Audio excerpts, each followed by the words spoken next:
Why I don't use translations in my ESL classes. You know, the more I observe how English is taught in traditional schools, especially to young children, the more I realize how deeply rooted the idea is that before kids are allowed to speak, they need everything explained first, preferably in their native language, just in case they feel confused or uncertain. And I get it. I really do, because as teachers, we want kids to feel safe, to succeed, to get things right from the start. And translation feels like this solid, reassuring shortcut. You don't understand what apple means? No problem. It means, and I give the translation. Let's move on. Quick and easy fix. But the thing is, I've spent years working with children aged 6 to 10. And what I've seen over and over again is that this kind of shortcut often creates a long detour. Because instead of helping them connect directly with the English language, we're teaching them to rely on their native language to access it. And that habit, the constant back and forth between the two languages, sticks with them for years and becomes a mental block when they try to speak fluently later on. I should probably pause here and tell you who I am so this doesn't sound like some random opinion pulled out of nowhere. My name is Mira, and I run an English language school for children in Poland called Effective English. And for the past several years, I've been building a completely different way of teaching. One that is based not on theory or perfect lesson plans, but on paying close attention to how kids actually learn, what helps them speak with ease, and what builds their confidence lesson after lesson. In our classes, we don't use translation, not because I have something against my native language or because I want to make things harder for kids, but because I've seen again and again that children are capable of understanding far more than we give them credit for when we stop stepping in and we stop giving them the answer too soon. When I say hungry in class, I don't say what it means in Polish. I act it out. I rub my tummy. I make a face. I sit down at an empty table and say, I'm hungry. And then I look at them and I say it again. And then I ask, are you hungry? And at first, some of them look at me with wide eyes, not quite sure what's happening.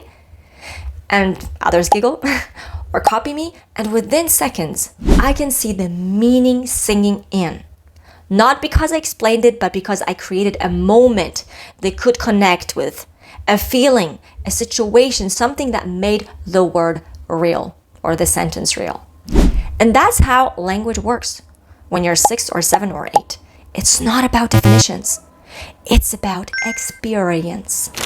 The moment I translate, I interrupt that process. I cut off the possibility of discovery and I replace it with an answer that satisfied the adult mind, but does nothing for the child's internal confidence. Because what happens after enough of those quick explanations is that children stop trying to figure things out for themselves. They stop listening with curiosity and instead wait for the translation, almost like they've learned that English doesn't really make sense unless someone tells them what it means in their native language. And that creates a classroom where they don't really think in English. They just decode. Slowly, carefully, always second-guessing themselves. And the beautiful natural way that children are wired to absorb a language gets buried under a layer of hesitation and mental effort that shouldn't even be there. So in our classes, we don't do that. Instead, we make language visible, emotional, and connected to something real. We play, we act, we use objects, movement, gestures, repetition. We cook in English, we draw, we role play, we tell little stories. And every time we introduce something new, whether it's a word, a structure, or an idea, we do it through context and connection, not through explanation or direct translation. And what's amazing is how much kids understand when you let them try, when you give them a chance to figure it out without rushing in to rescue them. And actually, the way we approach vocabulary goes hand in hand with how we avoid translation, because we also don't teach individual words in isolation. We teach full sentences. Always. If I teach the word banana, I don't want them to just say banana. I want them to say I like bananas, or this banana is yellow, or the banana is there. Even if they can't get it perfect right away, really. Because real language lives in full ideas, not separate words. And I actually talk more about that in another video called Why We Teach Sentences, Not Words. So if that speaks to you, feel free to check that one out as well. It should be somewhere here. What I've noticed, and this still surprises me sometimes, is that once kids start learning this way, something shifts. They stop needing reassurance. They stop asking, what does that mean in Polish? And they start responding. They say things they were never directly taught. They combine words they've heard in class, and they do it with joy, not stress. And no, it's not perfect. And I don't want it to be, because perfection is not the goal here. What we're building is confidence. We're building the habit of trying, of connecting, of speaking without fear. And when a child tells me I'm hungry, or I like pizza, or she's my friend, I know they were not drilled on those sentences. I know the language is starting to live inside them. So no, I don't use translation in my classes. Not because it's wrong, or because it's lazy, or because it's bad, but because I've seen that children, when given the right kind of input and the freedom to make meaning for themselves, will almost always rise to the occasion.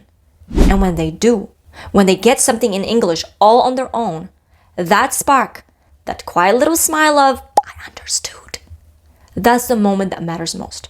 If that approach feels right to you, if you're a teacher or a parent or just someone who believes kids deserve a more human way to learn a language, then you're always welcome here. Everybody's welcome here.